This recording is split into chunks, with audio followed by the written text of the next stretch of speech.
কিসের প্রতিশোধ নিচ্ছ ভগবান? আমি কি অপর্ণাকে? সে যদি চোখ বুঝে, তাহলে আমার যে বিশ্বাস করে, সে ভরসা করে। কিছুক্ষণ গাড়িতেই বসে থাকে। চারপাশে হেডলাইটের ঝলকানি, এদিকে চোখে অন্ধকার। রাত 9টা নাগাদ দরজা খোলে অপর্ণা। রান্নাঘর থেকেই বলে, গরম গরম ভাত রান্না হয়ে গেছে, চলো খেতে বসি। কোনো উত্তর নেই। অপর্ণা ঘর থেকে বেরিয়ে দেখে অরূপ দাঁড়িয়ে দরজার কাছে, হাত ঝুলে পড়েছে, মুখে রং নেই। রিপোর্টটা এনেছো? কি হয়েছে? অরূপ কিচ্ছু বলে না, শুধু কাগজটা এগিয়ে দেয়। অপর্ণা পড়ে, ঠোঁট কাঁপে, চোখ বড় হয়ে যায়, কিন্তু সে কিছু বলে না, শুধু সিঙ্কের ধার ঘেঁষে বসে পড়ে, 2 হাঁটুর মধ্যে মুখ গুঁজে। 5 মিনিট, 10 মিনিট, কোনো শব্দ নেই। অরূপ দাঁড়িয়ে থাকতে থাকতে বলে, তুমি চাইলে আমাকে বাড়ি ছেড়ে চলে যেতে বলতেই পারো। হে ঘর বাড়ি তোমার, তোমার সবকিছু আমি নষ্ট করে ফেলেছি।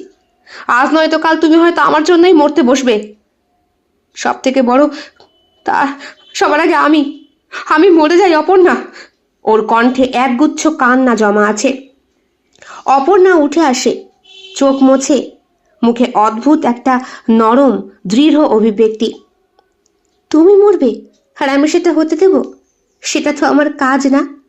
আমার স্বামী এই অবস্থায় আছে আর আমি হাল ছেড়ে দেব, হাত ছেড়ে দেব তার? অরূপ মাথা নিচু করে ফেলে, কাঁদতে কাঁদতে বলে, আমি জানি না এটা কিভাবে হলো আপা, আমি কিছু বুঝিনি, আমি সত্যি কিছু বুঝিনি। আচ্ছা আচ্ছা, পুরনো কোনো রেজার বা কোনো মেডিকেল ত্রুটি নয় তো? বা ইঞ্জেকশনের সিরিঞ্জ?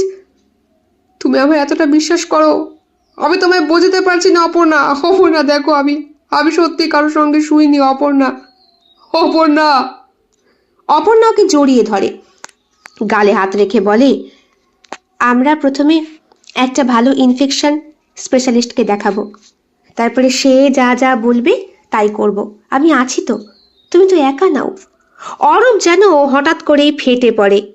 এই নারী তার পাশে দাঁড়িয়ে, এই মুহূর্তে সে শুধু স্ত্রী নয়, তার প্রহরী, ক্ষমার দেবী। ওর দিকে তাকিয়ে থাকে সে, বলে, বিয়ের আগে যা হয়েছে তোমায় সবটা বলেছি, বিয়ের পরে তুমি ছাড়া কারোর সঙ্গে না। বিশ্বাস করো, বিশ্বাস করো অপর্ণা। তারপরে আমাদের সন্তান হলো, তার আগেও তো অনেক ব্লাড টেস্ট করিয়েছি, বলো এরকম। অরূপ রিপোর্টটা নিয়ে চিন্ময় চেম্বারে প্রবেশ করলো পরের দিন। চিন্ময় দেখে বলল, আরে এসে পড়েছিস, কি অবস্থা, রিপোর্ট এনেছিস তো? অরূপ কিছুটা অস্থির হয়ে রিপোর্টটা হাতে দেয়। হ্যাঁ চিন্ময়, রিপোর্ট এসেছে, আমি HIV পজিটিভ,